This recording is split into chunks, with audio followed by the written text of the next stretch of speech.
రాష్ట్రంలో పంట కొనుగోళ్లలో విపక్షాలు అనవసర రాద్ధాంతం చేస్తున్నాయని మండిపడ్డారు ముఖ్యమంత్రి రేవంత్ రెడ్డి. కార్మికుల కొరతతోనే ధాన్యం కొనుగోళ్లలో ఆలస్యం జరుగుతుందని అన్నారు. అకాల వర్షాలు పడి రైతులు ఇబ్బంది పడుతుంటే బీఆర్ఎస్ నేతలు వెళ్లి సెల్ఫీలు దిగి ఆనందపడుతున్నారని ఆరోపించారు. పంట కొన్న 72 గంటల్లోనే రైతుల అకౌంట్లలో డబ్బులు జమ చేస్తున్నామని చెప్పారు సీఎం.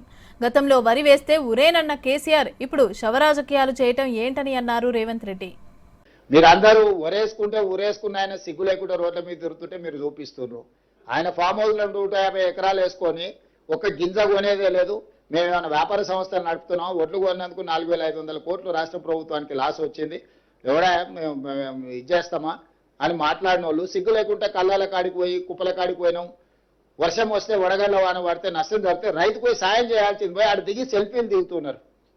రైతు చచ్చిపోతే ఆ కుటుంబానికి సానుభూతి చేసి గతంలో 1000 కోట్లు కొల్లగొట్టిన నాటికెళ్ళి ఆ కుటుంబానికి 2 లక్షలు 5 లక్షలు ఏమైనా ఆర్థిక సహాయాన్ని అందిస్తారనుకో ఎవరు పల్లికలు ఇస్తారు. పోయి వాళ్ళ శవము వాళ్ళు చనిపోయి వాళ్ళ కుటుంబం దుఃఖంతో ఏడుస్తుంటే పల్లికలు ఇసుకుంటే ఫోటోలు దిగి చూసేరా రైతు చచ్చిపోయినారు. రైతు చచ్చిపోయింది చూసేది ఏంది? అందరికీ తెలుసు కదా. దొంగ సొమ్ము అంత ఉంది, కొంచెమన్నా వాళ్ళకి ఇవ్వచ్చు కదా. అసలు ఏ మాత్రము మానవత్వం కానీ మనిషికి ఉండాల్సిన కనీస విలువ కానీ అసలు మనుషుల్లాగానే బిహేవ్ చేయట్లేదు టీఆర్ఎస్ వాళ్ళు. కంపేర్ చేద్దాం 10 సంవత్సరాలు ఏ ఇయర్ అయినా మేము ఒక సీజన్లో ఉన్న దాంట్లో ఎంత ఉన్నారో లెక్క తీద్దాము. గతంలో 6 నెలలు పట్టేది సివిల్ సప్లైస్ కార్పొరేషన్ డబ్బులు ఇవ్వడానికి, ఇప్పుడు 72 గంటలలో రైతు ఖాతాలో మేము వేస్తున్నాము.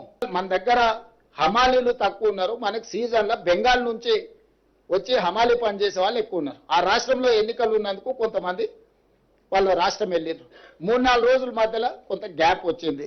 నిజంగానే రైతుకు సమస్య వచ్చింది, మాకు దుఃఖం ఉన్నది, రైతు పట్ల మాకు కన్సర్న్ ఉన్నది. మేము వీలైనంత వరకు ఎంబడిపడి క్షేత్రస్థాయిలో కలెక్టర్లను మంత్రులను అందరినీ పంపించి మేము ప్రయత్నం చేస్తున్నాం. మీరు కూడా ఏదైనా సూచన చేయండి. వాళ్ళ చావుల మీద పేలాలు ఏరుకోవాలని ఈ శవ రాజకీయాలేంది? కొంచెమన్నా సిగ్గుపడాలి కదా. ఒరేస్తే ఉరేసుకుంటారని చెప్పిన వాళ్ళు ఒరేసుకుంటే ఉరేసుకున్నట్టే మేము కొనమని నిక్కచ్చిగా మేమన్నా వ్యాపార సంస్థ నడుపుతున్నాం, మేము కుదరదని మాట్లాడిన వాళ్ళు సిగ్గు లేకుంటే ఈరోజు అడ్డమైన మాటలు మాట్లాడుతున్నారు. అసలు ఎందుకు ఇంత దిగజారినరో నాకు అర్థమైతలేదు.